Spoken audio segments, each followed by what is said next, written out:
Қайырлы күн, құрметті достар, қалдарыңыз қалай? Сіздермен тағы да Шерзат Муратович.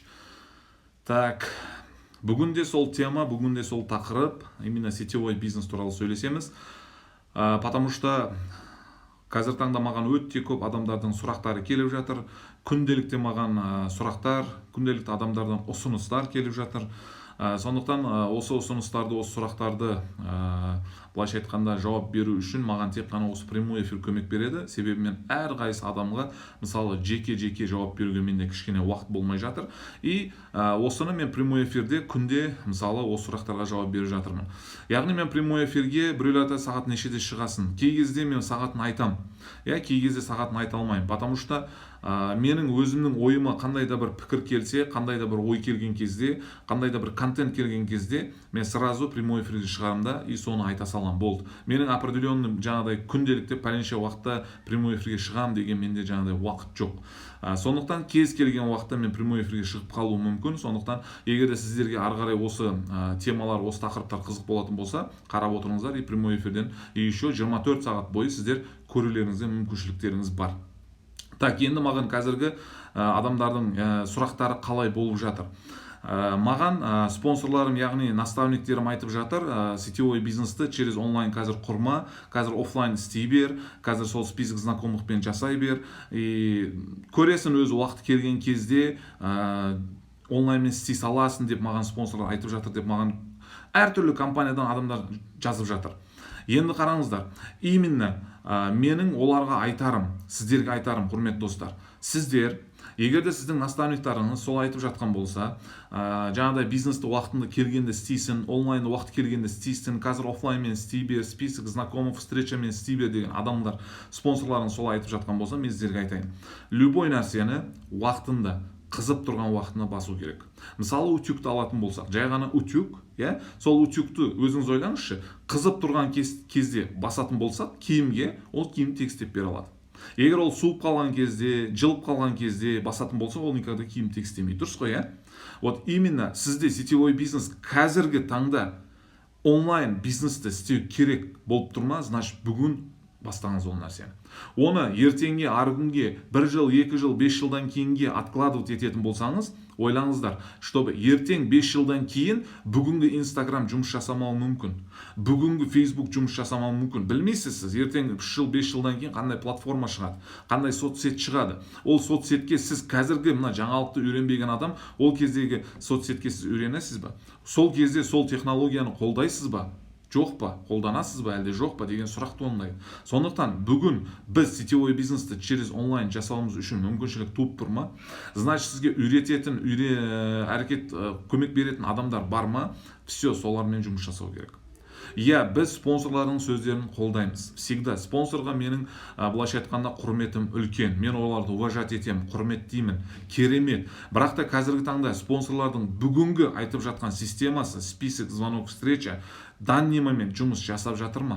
Ол бізге действительно бір өзінің көмегін кереметтей беріп жатыр ма, әлде жоқ па? Или болмаса біз өзіміздің окружениямызды жай ғана окружениемен отношения бұзып жатырмыз ба? Именно сол туралы ойлану керек. Мысалы, мен қазіргі таңда қаншама өзімнің окружениямдағы адамдарды именно осы звонокпен жоғалтып алдым. Қаншама окружениямда адамдар именно осы звоноктың артында менен былайша айтқанда отношенияны үзді менімен. Енді қараңыз, не үшін отношенияны үзіп жатыр? Потому что біз қалауы жоқ, интересі жоқ, сетевой бизнесті вообще мүлдем қабылдамайтын адамға біз оны зорлаймыз, оны мәжбүрлейміз. Офисқа кел, хотя бы бір рет келіп кетші, өзіңнің 15 минут уақытыңды арнап кетші деген сияқты біз оны мәжбүрлеп офисқа шақырамыз. Ол келеді, типа отырады, тыңдап жатқан сияқты, бірақ никогда оның миына ол информация кіріп жатқан жоқ. И сосын көреміз, ойланамыз деп кете салады. Все. Именно осы жағдай қазіргі күнде офлайнмен жұмыс жасап жатқан адамдардың бәрінің басында өтіп жатыр.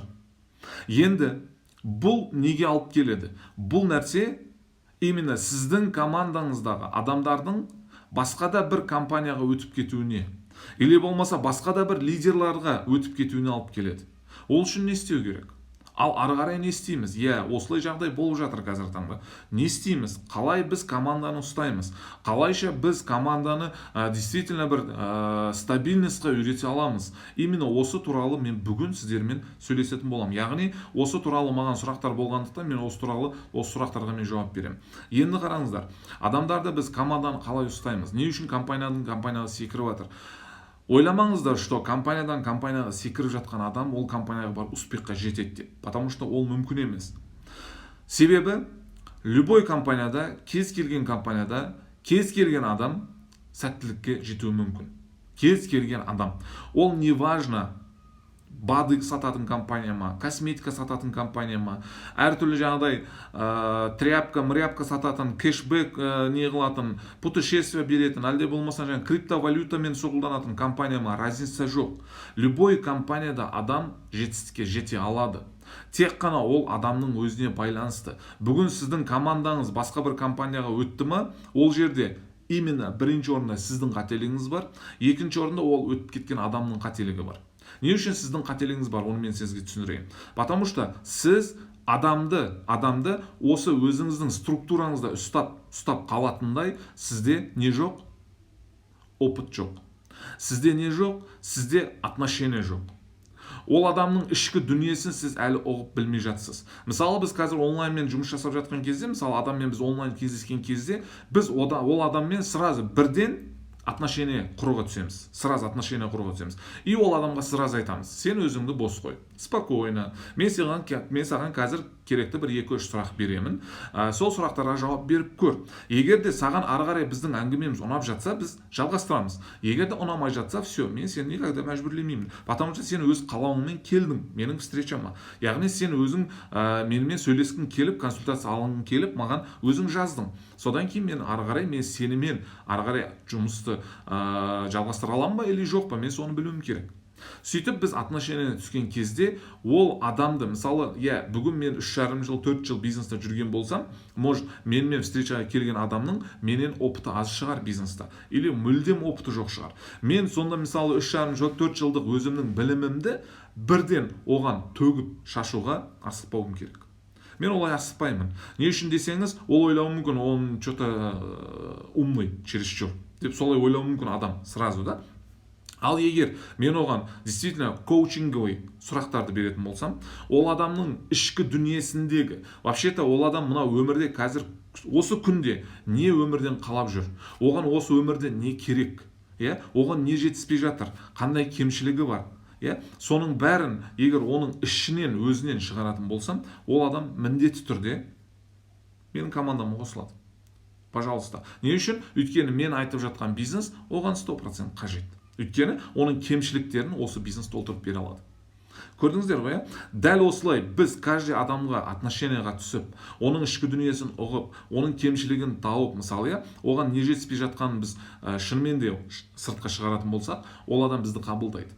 Егер де сіз просто так бір адамға отыра салып, жай ғана бара салып, осы компанияда істейсің, мынандай компания бар, мынандай продукция бар, осы мынандай лечит қылады, мынандай істейді, мынандай дейді десеңіз, ол адам ойлауы мүмкін: что за хрен, маған нафиг нужен бұл, маған керек жоқ.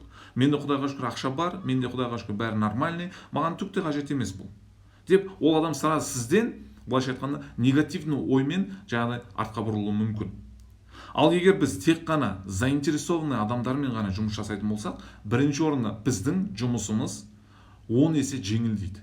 10 есе жеңілдейді. Енді қараңыздар, не үшін былайша айтқанда, ол адамға біз коучинговый сұрақ қоюымыз керек. Не үшін ол адамға біз сұрақ қоюымыз керек, чтобы ол адамды былайша айтқанда бизнеске қосу үшін. Потому что сұрақ қойған кезде адам уже ойлана бастайды. Егер де сіз тек қана өзіңіздің білгеніңізді айта берсеңіз, ол адам никогда ойланбайды. Никогда. Ал сұрақ қойсаңыз, ол сұраққа жауап беру үшін ол ойланады. Сол ойланған кезде ол өзінің кемшілігін түсіне бастайды. Может быть, ол сол уақытқа дейін осы сізбен кездескенше, может быть, ол ондай ойламаған шығар. Ондай сұрақ өзіне қоймаған шығар. Мысалы, сіз сұрақ қойған кезде ол так ойланды ма, мен не істеуім керек екен, менде мынандай кемшілік бар ғой, мен осыны туралауым керек қой деген сияқты одан ішкі жаңағы дүниесіндегі ішкі дүниесі сыртқа қарай шыққаннан кейін ол сразу шешім қабылдайды ары қарай әрекет жасауға. Көрдіңіз ғой, енді бірінші болып қандай сұрақпен бастау керек? Любой адамның бірінші болып көңілін көтеру керек. Мысалы, сіз неге келдіңіз? Встречаға келдіңіз, ол адаммен сіз онлайн встреча өткізіп жатырсыз. Любой адамға сіз сұрақ қойған кезде, оған сразу бизнесті лоп айтпаңыз. Оған сразу продукцияны лоп айтпаңыз. Никогда. Потому что ол адам әлі түсінген жоқ. Не үшін келді? Не бұл жерде вообще-то? Сіз оған сразу бизнес, продукция айтатын болсаңыз, ол адам сразу замкнутый болып қалады. Все. Жабыла салады. Закрытый болып қалады. И ары қарай уже ол адам ашылмайды. Всегда вот такой замкнутый, осылай жабылып қысылып отырады. Түсіндіңіз ғой? Ол адамға бірінші болып сұрақ қою керек. Всегда. Мысалы, кездестіңіз, әңгіме басталды, сіз айтасыз: так, досым, или болмаса аға, так, бүгін сіз маған өзіңіздің осы уақытқа дейін болған бір көңілді оқиғаларыңызды айтып беріңізші, чтобы өзіңіздің жаңа өміріңізде есіңізде қалған бір көңілді уақыттарыңыз болған ма сондай? Қандай случай болған сізде? Қандай оқиғалар болған? Сол кезде ол адам айтады: менде осындай жағдай болған, осындай керемет, туда-суда. И ол өзінің жаңағыдай кішкене болса да көңілін көтеріп алады. Вот. И ары қарай сіз кетесіз әңгімеге. Мысалы, ол адам сізге өзі жазды, маған консультация қажет. Через Instagram болсын или через Facebook, разница жоқ. Қай платформада істеп жатсыз, именно сол платформадан сізге ол адам жаңа заявка тастады. И сіз айтасыз: так, сізді бұл жерге не алып келді? Мысалы, сізді именно менің консультацияма не жетектеді? Не үшін келдіңіз менің консультацияма? Не қажет болды сізге? И ол адам сразу айтады: менде осындай проблема болды, мен сетевой бизнесті істеп жатқаныма 3 ай болды, или 5 ай болды, или 1 жыл болды, менде ешқандай результат болып жатқан жоқ, сосын ары қарай уже тупикка тіреліп қалдым, не істеуін білмей қалдым, маған жол көрсететін адамдар болмай жатыр, сол үшін мен келдім сіздің қасыңызға, сіздің консультацияңызға деген сияқты өзінің ішіндегі, любой адам, кез келген адам өзінің жаңағы ішіндегі болып жатқан жағдайын айтады сізге. И сол кезде сіз ол адаммен уже тағы да бір жақындау отношения құрасыз. Тағы да қарым-қатынасыңыз жақындай бастайды сіздің. И ары қарай уже әңгіме кетеді. Вот, и сіз сұрайсыз. Мысалы, сіз келдіңіз, хорошо, маған келдіңіз, типа, менен білім алғыңыз келіп тұр, и сіздің, чтобы ойлайық, что сіз уже менен білім алып жатсыз, и сіз осы алдағы жылдан не күтесіз? Сіздің қандай пландарыңыз бар, қандай жоспарларыңыз бар? Егер де сіз менімен, мысалы, үйрендіңіз, жолыңызды таптыңыз, мысалы, системаны үйреніп жатсыз, и алда қандай пландарыңыз бар? Не күтесіз? Не ойлайсыз сіз осы жылда? Не болуын қалайсыз деген сияқты? Уже адам полный өзінің ішіндегі бар нәрсесін ашып, жайып төгеді. Көрдіңіз ба, адаммен қалай қарым-қатынасқа түсу керек? Ал біз адам келгеннен бастап өзіміздікін пихат етеміз. Содан кейін адам айтады: қойшы, айналайын дейді. Уже басымда ауырып кетті дейді, былайша айтқанда да. Вот. Это уже неправильно, это уже не работает, ребята. Осының артында қазіргі таңда біздің командада адамдардың өздері не профессиональный. Не үшін сетевиктер, профессиональный сетевиктер бар, не үшін не профессиональный сетевиктер бар? Потому что өздеріңіз ойлаңыздар, қазіргі таңда сіз өзіңіз, мысалы, басыңызбен адамға қалай қарым-қатынасқа кіру керек, адамның ішкі дүниесін қалай ұғу керек, оған қандай сұрақтар қою керек, оны шынымен де жаңағыдай қалай бизнесқа қосып жүруге мүмкіншіліктерді қалай табу керек деген сияқты адам өзімен өзі ойланып, соның жолдарын іздемей ма, ол адам никогда профессиональный сетевик болмайды. Бүгін сізге спонсорыңыз айтып жатқан шығар: осыны істе, хорошо. Может быть, ол сіздің спонсорыңыздың методы шығар. Ол сіздің спонсорыңыз соны үйренді, соны қалыптастырып алған шығар. Может, ол метод сізге тура келмей жатқан шығар. Егер де сізге ол нәрсе тура келмей жатыр ма, сіз өзіңіздің методыңызды құрыңыз. Сіз өзіңіздің системаңызды жолға қойыңыз, практикада жасап көріңіз, шынымен де результат беріп жатыр ма, ары қарай соны командаға үйретіңіз, дамытыңыз, чтобы команда легко копируемый болсын, чтобы любой нәрсені сіздің үйреткен системаңызды командаңыз жеңіл қабылдасын да соны қайталасын. Көрдіңіз ғой, Вот. Ал қазір көпшілік мен жаңағы сетевой бизнесті істеп, өзімнің таныстары, мысалы, сетевой бизнестен уже істемей қойған адамдардан мен постоянно сұрақ қоямын: не үшін шығып кеттің компаниядан? Не үшін істемей қойдың компанияда? Желание болмай қойды что-то. Былайша қарасам, істегім келмей қалды, анау, мынау, короче. И соны әртүрлі сылтаулар айтады. Мен соны сразу айтамын: сен реально четкосын айтсай, желание бар. Саған сетевой бизнес ұнайды, бірақ саған система ұнамай жатқан шығар. Может быть, саған список знакомых встреча ұнамай жатқан шығар. Иә, дәл осы ұнамай жатыр дейді. Маған 95% адамдардың қазіргі таңда жауабы именно осы список знакомых и звонок встреча. Именно осы ұнамай жатыр деп айтып жатыр. Не үшін? Потому что списокпен қазіргі таңда жұмыс жасау өте қиын. Өте қиын. Бұл мана 50-ші, 60-ші, 70-ші, 90-ші жылдар емес қазіргі уақыт. Қазір 2019 жыл. Қазіргі таңда 1950 жылдан бері 2019 жылға дейін почти что адамдардың 99% сетевой бизнес туралы кішкене болса да ақпаратқа ие ол адамдар. Түсініп отырсыз ғой? Сетевой бизнестің направлениесі қалай екенін де біледі. Сондықтан егер біз ол адамдарды звонок қылып, менде сондай мүмкіншілік бар, бизнес бар, келси десеңіз, олар сразу миына тебе сетевой маркетинг ба? Сен шақырып отырған, сразу осы сұрақты қояды. Или болмаса өзінің ішінде ойлайды, мына сетевой маркетинг ғой. Я деп қоя салды да все, бармайды ол адам встречаға. Түсіндіңіз ғой, иә? Не үшін? Потому что бұл список знакомых встречада адамдарға бір көрсететін ерекшелік, бір бағалы нәрсе жоқ уже. Түсіндіңіз ғой, иә? Ол адамдар сізге келетін адамдар сізден ол список знакомых встреч, ол сетевой маркетингден бір какой-то бағалы нәрсе көріп жатқан жоқ. Қазір адам адамға келеді. Егер сіз профессионал болсаңыз, егер сіз эксперт болсаңыз, егер сіз действительно сол жұмыстың, сол бизнестің маманы болатын болсаңыз, сізге кез келген адам келеді. Кез келген адам қосылады. Егер сіз тек қана компанияны, тек қана продукцияны, тек қана жаңа маркетинг планын көрсете берсеңіз, мақтай берсеңіз, ондай мыңдаған компания бар. Кез келген компания ол адамдар тіркелуі мүмкін. Кез келген компаниядан өзіне продукция алуы мүмкін, скидка алуы мүмкін. Без проблем. Это проблема жоқ болды. Просто так бұл жерде проблема профессиональный сетевиктер азайып бара жатыр. Түсіндіңіз ғой, иә? Бәрі компанияны мақтайды, бәрі продукцияны көрсетеді, бәрі жаңа маркетинг планды көрсетеді. Вот, пожалуйста. Ал компанияны көрсеттіңіз, продукцияны көрсеттіңіз, маркетинг көрсеттіңіз, ары қарай түкті үйреткен жоқсыз, ол адам істей ме ол жерде? Істемейді. Потому что сіз өзіңіз түкті үйрете алмайсыз ол адамға. Сіздің артыңыздан ермейді ол адам. Я бүгін келуі мүмкін каким-то кішкене мотивацияның артында. Кішкене сіз туда деп мысалы оған мотивация беруіңіз мүмкін. Ол сол мотивацияның артына компанияға келуі мүмкін. Бірақ та ары қарай істей ме ол? Ары қарай дамыта ала ма? Ары қарай жалғастыра ала ма бизнесті? Жоқ. Потому что у вас нету никаких опытов. У вас нету никаких знаний. Түсініп отырсыз ғой, иә? Именно ол сетевойды, сіз сетевой бизнесті көрсеткен кезде міндетті түрде ақша табатын жолды көрсетіңіз адамдарға. 85% ақша табатын жолды көрсетіңіз. 15% мейлі компания туралы қысқаша или продукция туралы айтып қойыңыз мүмкін. 15%. Но в основном әңгімеңіз сіздің ақша табатын жолды көрсету. Системаны көрсету, жүйені көрсету. Қазір қолыңызда система жоқ па? Ничего не получается. Түсіндіңіз ғой? Еш нәрсе болмайды. Кез келген адам, қазіргі таңда профессиональный бизнесмендерден сұрап көріңіз. Кез келгеннен. Егер менде система болмаса қолымда, мен бизнес құра аламын ба деп сұрап көріңізші. Никогда құра алмайсыз. Потому что система жоқ жерде ешқандай результат болмайды, достар.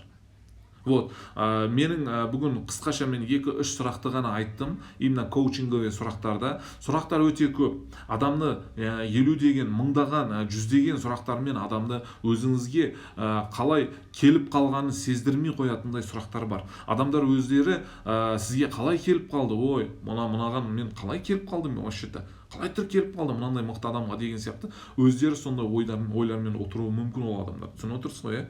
Вот, сондай сұрақтармен адамдармен қарым-қатынасқа түсу керек. Всегда сұрақпен обращаться ету керек. Всегда. Потому что сұрақ ол адамды бір қадам алға қарай сүйрейді. Ол адамды кішкене болса да ойлануға мәжбүрлейді сұрақ. Түсіндіңіз ғой, иә? Вот. Енді сұрақты сіз мысалы ана жерде автобуста көріп қалған адамыңызға қоя бермеңіз. Потому что ол не заинтересованный адам. Сіз ол сұрақты тек қана заинтересованный сіздің өзіңізге заявка тастап личный консультацияңызға келген адаммен олай сөйлесесіз. Именно солай сіз рекрут жасайсыз адамды. Түсінікті ғой, иә? Вот именно осыдан басталады бәрі әңгіме. Егер де сізде былайша айтқанда ондай сұрақтар, ешқандай мысалы алға қарай әрекет жасауға план, система деген нәрсе болмай ма? Ойламаңыздар. Бүгін сіз результатқа шығамын, или ертең результатқа шығамын, никогда результатқа шыға алмайсыз. никогда. Мысалы, осы прямой эфирде может быть менің түрім ұнамайтын шығар біреулерге, может быть дауысым ұнамайтын шығар, может быть менің айтып жатқан системам, жүйем ұнамайтын шығар. Маған ол нәрсе қызық емес, достар. Мен бұл жерде біреуге ұнау үшін или болмаса біреудің көңілінен шығу үшін мен прямой эфирде отырған жоқпын. Мен просто так прямой эфирде не үшін отырамын, прямой эфирге не үшін шығамын? Потому что прямой эфир бұл қазір таңда үлкен мүмкіншілік, жүздеген мыңдаған адамдардың профессионал болуына көмек беретін. Яғни қазір кез келген адам офисқа офлайн келіп сізден обучение алуға уақыт таппай жатыр. Ал прямой эфирде кез келген жерде, кез келген уақытта, мысалы 24 сағат бойы прямой эфир сақталады. Мысалы бос болып қалған кезде жарты сағат, 20 минут, сол кезде кіріп көріп ары қарай жұмысын тағы да жалғастырып беруге мүмкіншілік береді. Сондықтан менің прямой эфирге кіруімнің мақсаты сіздерге ұнау емес, просто так өзімнің білгеніммен сіздермен бөлісу. Жай болғаны бөлісу. Мен үйретіп жатқан жоқпын, или болмаса мынаны істе, мына сенікі қате, мынаны вообще істеме, тек мынаны істе. Ондай нәрсе жоқ. Менің басымнан өтті осы уақытқа дейін.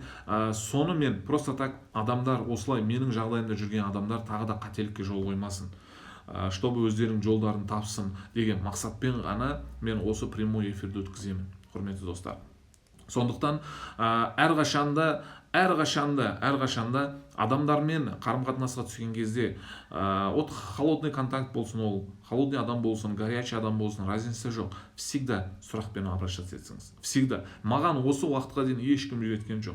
Маған осы уақытқа дейін, былайша айтқанда, менің өзімнің тренерлерім, менің өзімнің спонсорларым адамға қалай сұрақ қою керек, адамға не айту керек вообще-то, адамның ішкі дүниесі, ішіндегі нәрсені қалай сыртқа шығаруымыз керек. Маған түк те, былайша айтқанда, әрқайсыны сөзбен жазып көрсеткен адам болған емес осы уақытқа дейін. Мен оны постоянно ізденіп өзім әрекет жасап, жаңағыдай әртүрлі жерлерден қарап, мысалы мықты тренерлерден үйреніп, мен қазір таңда сол нәрсені қалыптастырып жатырмын. Егер де сіздердің де ойларыңызда дәл осындай жағдайлар болатын болса, сізде өзіңіздің жаңағыдай командаңызды или өзіңіздің жаңағыдай кандидаттарыңызды, бірінші линияңызға адамдарды қалай қосу керектігі туралы, оларға қалай сұрақпен обращаться ету керектігі туралы білгілеріңіз келетін болса, маған міне қазір Facebook и Instagram'нан қазір прямой эфир кетіп бара жатыр, бірден екеуінде де. Мысалы Instagram'нан директке жазуларыңызға болады, Facebook'тан мессенджерге жазуларыңызға болады. Қандай сұрақтармен обращаться ету керек? Мысалы, адамды қалай рекрут жасау керек? Мысалы, специально маған өздеріңіз личкама жазатын болсаңыздар, мен ары қарай может быть сіздермен осы тема туралы сөйлесуім мүмкін. Тек қана онлайн встреча өткізіп, перепискамен, былайша айтқанда, жай ғана мессенджермен жазып, былай жарты сағатта, бір сағатта мен жазып отыруға уақытым жоқ. Просто через онлайн егерде осылай консультация алуларыңыз келетін болса, Zoom приложение бар. Осы Zoom приложение бар адамдар оны біледі, жоқ адамдар скачивать етіңіздер. Apple'да да бар, Android'та да бар, разница жоқ. И сол приложение арқылы сіздермен через онлайн мен консультацияға шығам. И сол кезде өздеріңіздің сұрақтарыңызды қоясыздар, мен сол сұрақтарыңызға жауап беремін. Ары қарай Құдай қаласа, егерде шынымен де развивация етіп бірдеңе үйренгілеріңіз келетін болса, менде Telegram чат бар закрытый, сол Telegram чатқа қосамын, ары қарай өздеріңіз дамыта бересіздер. Так, сіздермен Шерзат Мұратович болды. Сіздермен бүгінгі әңгіме маған өте ұнады. Рахмет барлықтарыңыздың тыңдағандарыңыз үшін. Құдай қаласа, ертеңгі тағы да прямой эфирде кездескенше сау болайық, достар. Пока-пока.